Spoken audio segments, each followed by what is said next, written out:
ایرو دروجه ام بهیا دلتازی یا شهید پیشمرگه عیسی ریبر یوسف دروجه هولا شهید نصرالدین برهگید اوفیسا پارتیاما پارتی دموکرات کردستان سوریا الدومیس خلقی که ما براستی بجوشه که مزن بجدار بید و بهیه دا همی کسایتین هی و هر وها پارتی سیاسی هر وها انجمن اجتماعی کردی و هر وها لشکرین روج به همین افسر و آمر بخواهاتن بجدار بین اجبر بیوره که نخوش بو کساتی پیشمرگک وگ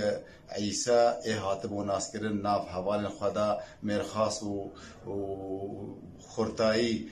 همی جهن کار و خبات داد برافانی دا جهه خواهد گرفت بید سنگر دا جبروی بی جهه دلخمید ناف خلقی ما توایی دا جبروی جی امد بجن یک وکو وی کسی وی پیشمرگی خسارت گوزیانک مازم بوش ملت مرا توایی تایبت لشکر روژ ایگوهات آماده کرنج بوی برافانی خاک و نشتیمان ام غمگینن ام غمبارن و ام سرساغیج ملت خود توایی را و لشکر روش را و همی پارتی سیاسی و تایبت هر کسی که هر کرده که درسوزید سر ریبازا برزانی نمر ریبازا برخودان ریبازا پیکانی نماف روای گلی کرد ام خمگینن و سرساغیج هر کسی را خوازن ایگو درسوزید سر ریبازا